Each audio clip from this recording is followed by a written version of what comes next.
पाकिस्तान के 1, 2, 3, 4, 5, 6 नहीं 8 सैन्य ठिकानों पर यह स्ट्राइक हुई है।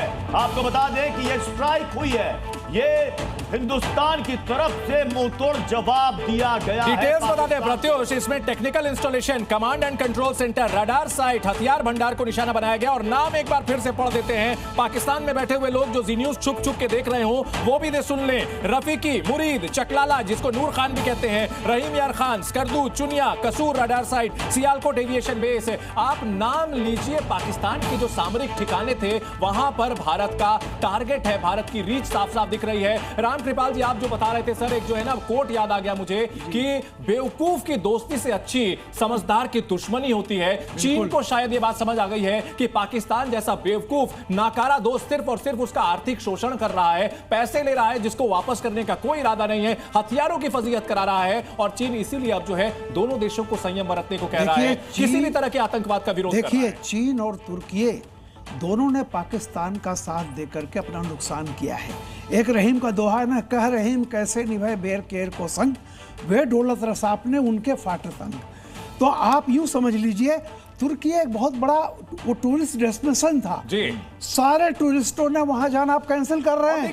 भारत का कोई नहीं जाएगा। नमक हराम निकला है तुर्की सर, जब वहां पर भूकंप आया था, जब वहां मार्केट में, हथियारों के मार्केट में चीन और तुर्की इस फजीयत के बाद अपना माल बेच नहीं पाएगा। नहीं, वही मैं कह रहा हूं कि चाइना का माल कौन खरीदेगा बताइए आप।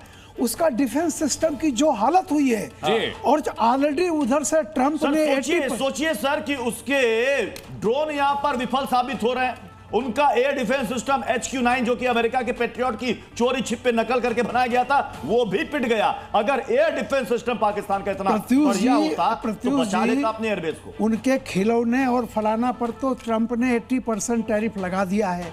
यही हथियार थे जो थर्ड वर्ल्ड को वो भेज सकते थे, अफ्रीका को, चाइना को, बांग्लादेश को। उसकी हालत ये हो गई है, पाकिस्तान ने चीन की पोल खोल दी है। बिल्कुल। और ये चीन को बहुत बड़ा नुकसान है। एक बात और जो लोग जानना चाहते हैं सर, वो ये कि जो बात संयम बरतने की अपील अमेरिका भी कर रहा है, चीन भी कह रहा है, मैं कह रहा हूं सीधे संयम बरतने की अपील सिर्फ और सिर्फ पाकिस्तान से क्यों नहीं की जा रही है। चीन क्यों नहीं पाकिस्तान को कह रहा है, हिंदुस्तान से क्यों कह रहा है? हम तो जवाब उसे संयम बरतने नहीं, उसे औकात में रहने की अपील करनी चाहिए पाकिस्तान के साथ। संयम नहीं, संयम बड़े दिखाते हैं, संयम शक्तिशाली दिखाते हैं। जिस तरह का छुटपुटिया पाकिस्तान है, जितना क्षुद्र देश है, उसे औकात में रहने की सलाह देने की जरूरत है विश्व समुदाय को। इन सबके बीच चकलाला, चुनिया में भी हमला हुआ है। 8 ठिकाने जहां पर अटैक किए गए हैं, एयर लॉन्च सटीक हथियार और लड़ाकू जेट से प्रहार किया गया है। उसमें रहीम यार खान, कसूर, सियालकोट, स्कर्दू, चकलाला, मुरीद और ये मिलिट्री डेस्टिनेशन है पाकिस्तान के, जिन पर भारत ने सक्सेसफुली स्ट्राइक की है। और स्ट्राइक सबूतों के साथ, तस्वीरों के साथ, और प्रोपेगेंडा नहीं है पाकिस्तानियों की तरह जो सिर्फ हवा में मुंगेरी लाल के हसीन सपने देखते हुए, अलिफ लैला की कहानियां गढ़ते हुए उनके दिमाग में शमशीर सुलेमानी चलती है। हमारे पीसीआर के मैं बंधु से कहूंगा कि जरा रावलपिंडी की वो आवाज जरूर सुना दे। आपको भाईजान वाली बयान पसंद आ गया? नहीं है भाईजान वाला बयान सुनाइए, नूर खान वाला। भाईजान नूर खान वो वीडियो जिसमें कि टेक्स्ट भी है वो दिखाइए, जिसमें बाकायदा लोग देख रहे हो वो भी। भाईजान नूर खान बेस में आके गिरा है। ये अटैक हुआ है नूर खान बेस पे, बिल्कुल घर के सामने। अभी एक जहाज गुजरा है और ये नूर खान बेस के ऊपर अटैक हुआ है। भाईजान नूर खान बेस में आके गिरा है। ये अटैक हुआ है नूर खान बेस पे। से आप ये कह सकते हैं कि पाकिस्तानी एयरफोर्स की रीढ़ पर ये जवाबी हमला हुआ है। रीढ़ टूटी है पाकिस्तान की। नूर खान एयरबेस, सरगोदा एयरबेस, ये एयरबेस को पाकिस्तान के वायुसेना की रीढ़ कहा जाता है। जो चकलाला है सर, प्रत्युष, जो नूर खान एयरबेस है वो चकलाला कैंटोनमेंट में स्थित है। और चकलाला कैंटोनमेंट वो इलाका है जो रावलपिंडी में है। और इन सब के बीच हम आपको अलग अलग तस्वीरें भी दिखा रहे हैं। जल्दी से वॉल पर आते हैं, वॉल पर कोशिश दिखाते हैं। अब ये देखिए, पाकिस्तान के ड्रोन और मिसाइल कहां नाकाम किए गए हैं, गिराए गए। चंदन बताइए। बिल्कुल, ये देखिए जम्मू कश्मीर का ये इलाका है जिसको टारगेट टारगेट किया गया है पाकिस्तान की ओर से और टारगेट को नाकाम कर दिया गया है। अटैक को पुंछ, अवंतीपुरा, श्रीनगर, बारामूला, जम्मू, अखनूर, ये इलाका, नगरोटा, ये जम्मू कश्मीर का इलाका है। उसके बाद बात करें पंजाब की, तो पंजाब में फगवाड़ा, पठानकोट, अमृतसर और इसके अलावा सिरसा जो हरियाणा का है, वहां गुरदासपुर, फिरोजपुर, ये बिल्कुल बॉर्डर के इलाके हैं जिनको टारगेट करने की कोशिश की है और सिविलियन इलाकों को टारगेट करने की कोशिश की गई है। पंजाब का फजिल्का है और हरियाणा का सिरसा भी इसमें शामिल है। इसके अलावा लालगढ़, जट्टा में भी अटैक करने की कोशिश की गई है।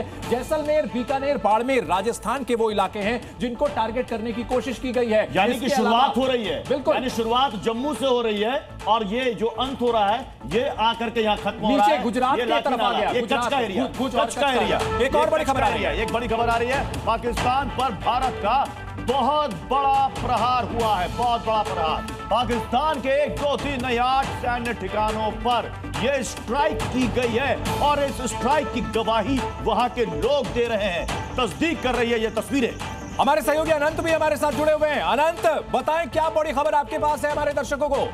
बिल्कुल चंदन और प्रत्यूष, जिन 8 जगहों का आप जिक्र कर रहे हैं जिसमें कि टेक्निकल इंस्टॉलेशंस हैं, जिसमें कमांड एंड कंट्रोल सेंटर है, जिसमें रडार साइट है, हथियार भंडार हैं, उन 8 में से 4 का हम मैप के जरिए जरा दिखाते हैं कि मैप उसमें क्या लोकेशन लोकेट कर रहा था कि दर्शक लोग हमारे आराम से समझ पाए कि भारतीय सीमा के कितने पास से उनको सीधा टारगेट किया जा रहा है। सबसे इंपॉर्टेंट इसमें जो है ये सियालकोट का ये कैंटोनमेंट एरिया है, ये कैंटोनमेंट एयरपोर्ट है जिसको कि स्ट्राइक किया गया। और सबसे इंपॉर्टेंट देखिए, दर्शकों के लिए जानना बहुत जरूरी है कि इंटरनेशनल बॉर्डर से ये कितनी दूर है। आप देखिए यहाँ पर जो आप ये विमान का निशान देख रहे हैं, ये सियालकोट का कैंटोनमेंट एरिया है और इसी को अगर मैं जूम आउट करता हूं तो आप देखेंगे आरएस पुरा सेक्टर के ठीक पास में वहां से सीधा टारगेटिंग इसको किया जाता है। उसके अलावा 4 और जगह हैं जो हमें दिखाना दर्शकों के लिए बहुत जरूरी है। आप देखिए ये रफीकी एयरबेस जो है पाकिस्तानी एयरफोर्स का, ये रफीकी एयरबेस का पूरा इलाका है जहां पर कि अटैक किया गया है। आप देखिए इसके आसपास है सारे वीआईपीज इलाके हैं, सारी बैंकिंग सिस्टम जो है इसके कुछ ही दूरी पे मैप में आपको यहां पर नजर आएगी। उसके अलावा ऑफिसर्स क्लब आपको यहां पर नजर आएगा। ये आपको पीएएफ रफीकी जो एयरबेस है ये वहां पर है। उसके अलावा जो दूसरी लोकेशन जिसकी चंदन प्रत्यूष आप लोग बात कर रहे थे, वो लोकेशन रफीकी को रद्दी का ढेर बना दिया है। आप आनंद बताते रहे, साथ साथ में इसे जोड़ दूं, रफीकी एयरबेस को रद्दी का ढेर बना दिया गया है भारत के हमलों की वजह से। आप आगे बताएं और दिखाएं। ये बात डीजी आईएसपीआर ने अपनी प्रेस कॉन्फ्रेंस में चंदन स्वीकारी भी थी कि भारत की तरफ से जो हमले किए गए उसमें मेजर डैमेज है। अब देखिए आपने मुरीद एयरबेस का जिक्र किया था, ये उसी के लोकेशन है और इसी को मैं जूम आउट अगर करता हूं तो आपको सीधा नजर आएगा कि ये इंटरनेशनल बॉर्डर को जो टारगेट किया गया उसकी वजह बहुत खास है क्योंकि ये फॉरवर्ड बेसिस थे एयरपोर्ट उनके पाकिस्तानी एयरफोर्स के और वहां से जो अटैक लॉन्च किए जा रहे थे भारत में, इस वजह से ही वहां उनको पहले ही जड़ पे ही उन्हें अटैक किया गया।